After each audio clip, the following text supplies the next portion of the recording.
तो सेठ जी ने क्या कहा? सेठ जी ने कहा, बड़ा वाला बेटा हमारे पास से सब पहुंचे, बाबूजी आपके पास ही हैं, बीच वाला बेटा हम भी हैं, अरे छोटा वाला लड़का सब हम आपके पास, बहुएं सब पास। तो मरने का 2 सेकंड बचा होगा तो वो व्यक्ति कहता है, अरे बेवकूफों, सब यही खड़े हो तो दुकान कौन देखेगा? मतलब आखिरी सांस में भी उसको दुकान याद आता है।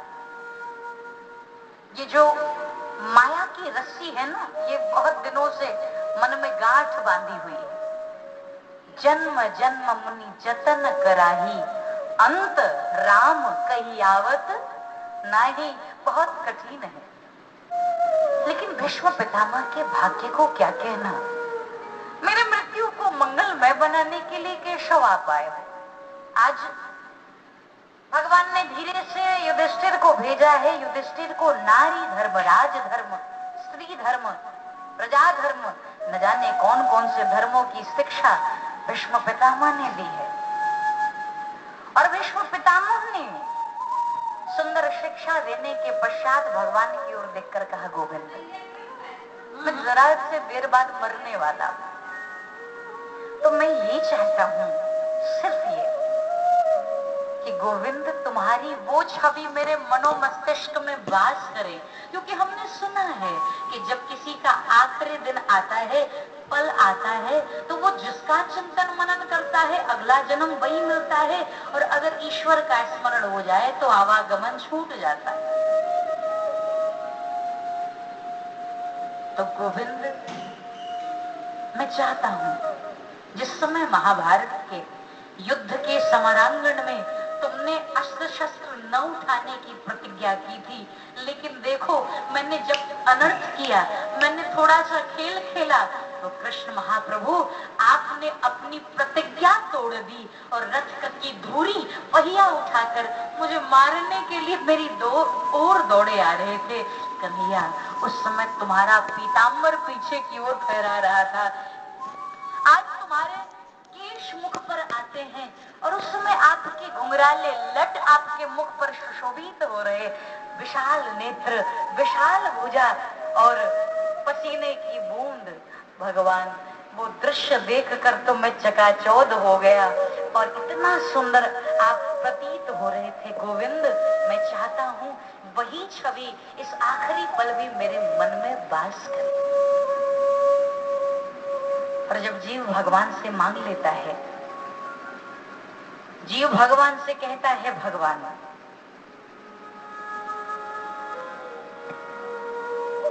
इतना उतारता है, लेकिन उससे कोई नाता जरूर लगाना होगा, उसको अपना बनाना होगा। आगे शौनकादि ऋषियों ने पूछा है सूत जी से, नैमिषारण्य की पावन भूमि में बैठ करके, महाराज हमें भगवान के भक्त वत्सलता पर तो कोई संदेह नहीं है, लेकिन हमें एक चीज बड़ी आश्चर्यचकित करती है, और वो ये है कि जब उत्तरा के गर्भ में पलने वाला शिशु ब्रह्मास्त्र से नष्ट हो चुका था, तो फिर कैसे उसका जन्म और कर्म हुआ, ये जरा हमें कुछ कहने का मौका दीजिए और आप हमें कुछ सुनाइए। हमारा जो प्रश्न है उसका उत्तर आप हमें सुनाइए। हमारा केवल प्रश्न है आपसे, और सदगुरु से प्रश्न करो, अच्छा प्रश्न करो, ऐसे ही। क्योंकि महाभारत का एक शब्द है, अन्न का कण और संत का क्षण मिले तो कभी बर्बाद नहीं करना चाहिए, कभी बर्बाद मत करो। बोलो कृष्ण भगवान की जय, भागवत भगवान की जय। बर्बाद नहीं करना चाहिए। सूत जी ने कहा,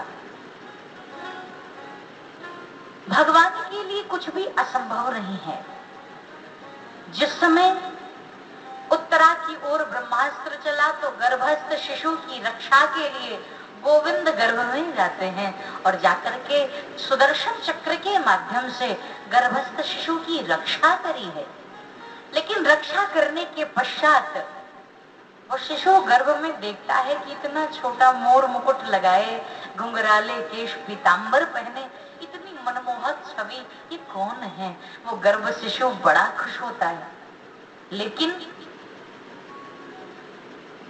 जब गर्भस्थ शिशु, सारे ग्रह अनुकूल थे, सब कुछ अनुकूल, उस गर्भस्थ शिशु का जन्म हुआ तो चारों ओर बड़े चकाचौंध से वो देख रहा था।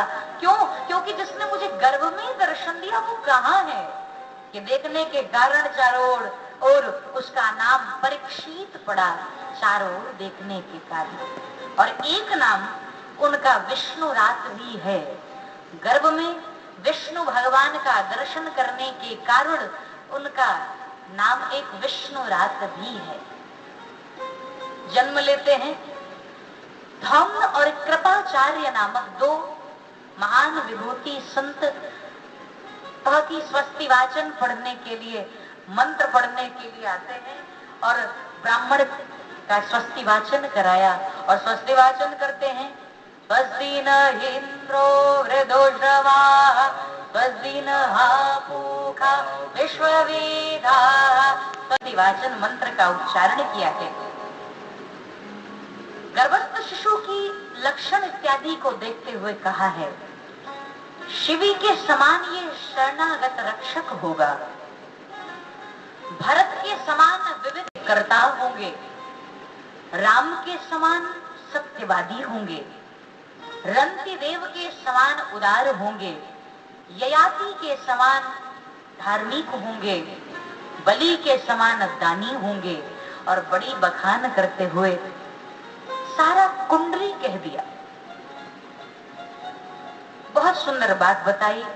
आगे तक्षक नाग इनको काटेगा और 7 दिन में ही एक योग्य सदगुरु के सानिध्य में बैठकर इनकी मुक्ति बन जाएगी, ऐसा गुरुओं ने कहा। आगे थोड़ी सी विदुर जी की बात आती है। विदुर जी मांडव्य ऋषि के शाप के कारण यमराज को ही तो विदुर बनना पड़ा। और जिस समय महाभारत का युद्ध, तो विदुर जी वहां नहीं थे, वो तो हिमालय चले गए थे अपना तप करने। लेकिन आज वो लौटे हैं और उन्होंने अपने वचनों से प्रेरित करके गांधारी को,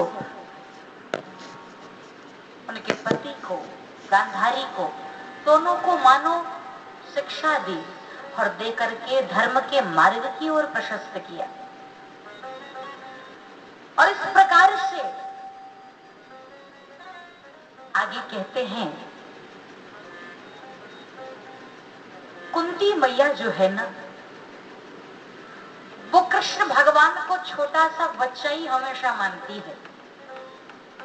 वो भगवान को नहीं समझती कि भगवान बड़े हो गए, वो भगवान को छोटा वाले, इसीलिए अर्जुन को साथ भेजती है। जब भगवान जाने को तैयार होते, कुंती मैया रोकना चाहती, भगवान रुक जाते, लेकिन आज भगवान जाते। तो कुंती मैया ने फिर से कहा, भगवान मत जाओ। भगवान ने कहा, नहीं, हमें तो जाना ही होगा, कब तक जाना सबको है। भगवान ने कहा, हमें जाना है। तो कुंती मैया ने कहा, ऐसे मत जाओ, क्योंकि आज जानी की जिद ना करो,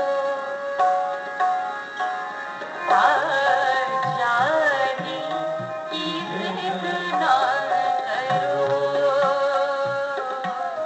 आज जानी की जिद ना करो, यूं पहलू बैठे रहो,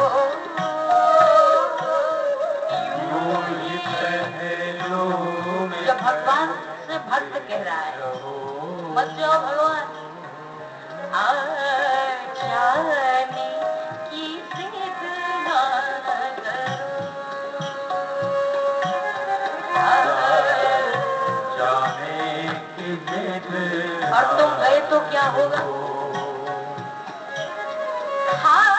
गंगा के तट पर बैठे और बैठ करके कहते, आज कोई आए और मुझे कथा सुना जाए। और जब गंगा के तट पर बैठे, मुझे कोई कथा सुनाए, मुझे मेरे मन के दुख और विषाद को दूर करे, मेरी चिंता को दूर करे, मेरे दुख का शमन करे। बहुत ऋषि आए हैं, सब आकर देखते हैं, हैरान होते हैं, इनके कैसे 7 दिन, इतने कम दिन में कौन सा मंत्र पढ़े। जो भी पूजा पाठ करेंगे बहुत दिनों लगेगा, और इनका तरना न तरना वो कोई जरूरी नहीं है कि हमारे मंत्र से तर ही जाए। तो क्या करें, सब परेशान हैं।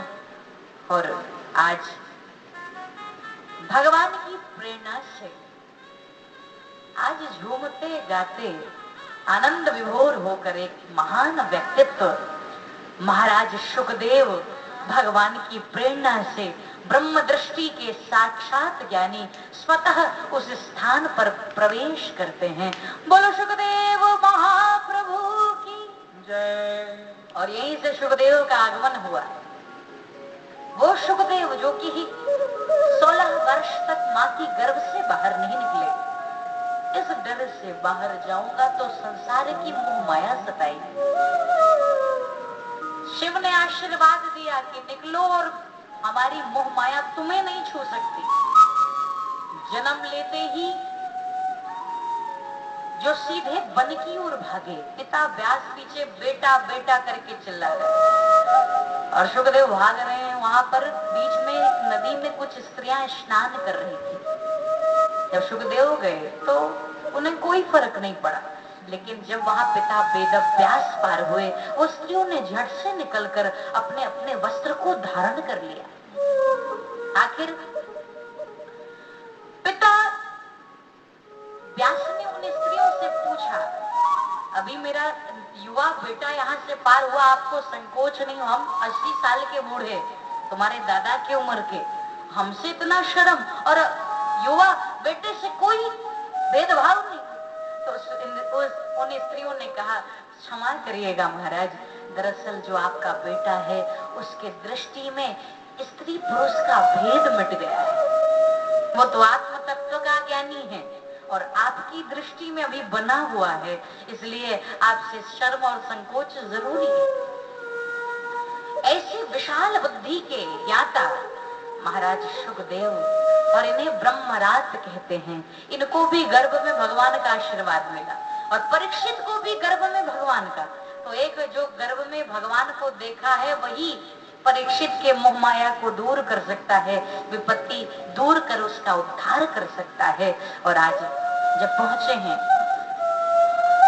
शुकदेव महाप्रभु, तो आज परीक्षित ने कहा, मेरी एक इच्छा है, मेरा एक प्रश्न है कि अतः प्रेक्षामि संसिद्धिः योगिनां परमं गुरुं पुरुषस्येह यत् कार्यं म्रियमाणस्य सर्वथा। शुकदेव महाप्रभु, मैं आपसे बस इतना पूछना चाहता हूं कि जिनका मौत समीप हो उनको क्या करना चाहिए, और उनको क्या अच्छा लगता है और क्या अच्छा नहीं लगता, और क्या करना चाहिए क्या नहीं करना चाहिए। ध्यान से सुनना, ये भागवत की कथा हमें मरने की कला सिखा रही है। शुकदेव ने कहा, देखो पहले जिनका उम्र हो गया है, ठीक है तुम छोटी उम्र में थोड़ा संकोच कर रहे हो, लेकिन कम से कम 50 के पार वाले तो शांति से उसकी ओर ध्यान दे। तो कहते नहीं नहीं, अभी 60वीं में रिटायरी है, उसके बाद देखेंगे।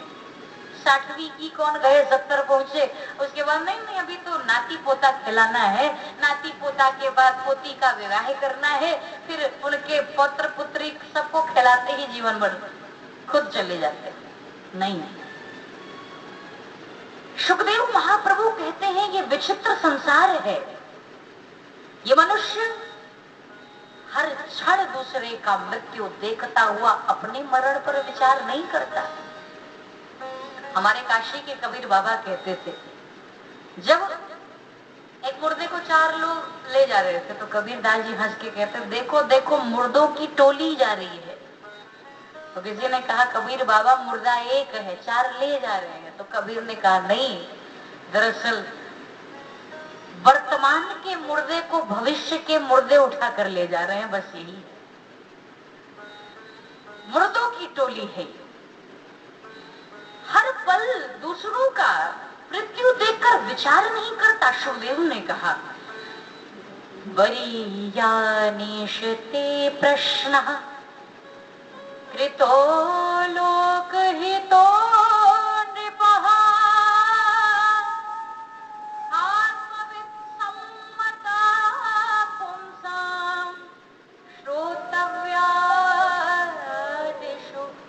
भूयः परः।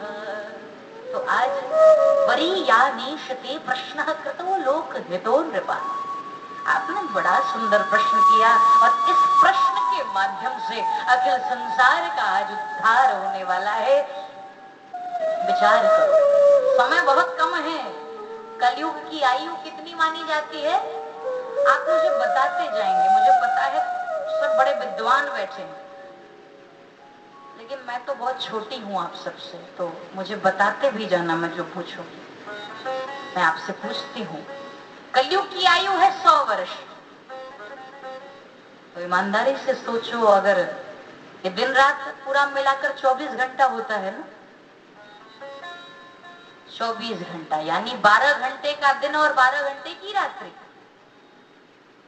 अगर ऐसा है तो ईमानदारी से सोचो कि 50 साल तुमने सोने में बिता दिया, अगर 100 साल की उम्र मानी गई है तो। और दिन में जो सो रहे हो वो एक्स्ट्रा सो रहे हैं हम लोग। और 100 तो साल कोई जीता ही नहीं है, वैसे भी 60, कोई ऐसे ही विदा हो जाते हैं 25-26 में। कोई जी कहाँ पा रहा है 100 वर्ष। और ऊपर से ये 50 साल जो बचे हैं उसमें भी रात्रि स्त्री संग और निद्रा में व्यर्थ हो जाती है। दिन में कुटुंब का भरण पोषण, दिन भर परिवार की चिंता, दौड़ भाग कमाने के चक्कर में मरे जा रहे हैं। हर पल संसार में सबका मौत देखता हुआ ये इंसान विचार क्यों नहीं करता? आज सुखदेव महाप्रभु ने कहा, अपने बारे में भी सोचना शुरू करो, क्योंकि दुनिया में आज मैं तुम्हें जो सुनाने जा रहा हूं, दुनिया में सुनने योग्य शास्त्र बहुत हैं, लेकिन इतनी शीघ्रता से जो तुम्हारे दिल में गोविंद को बिठा दे वो एकमात्र श्रीमद् भागवत की ही कथा है। अन्य कोई कथा नहीं जो आपके दिल में इतनी सहजता सरलता से ईश्वर को बिठा दे।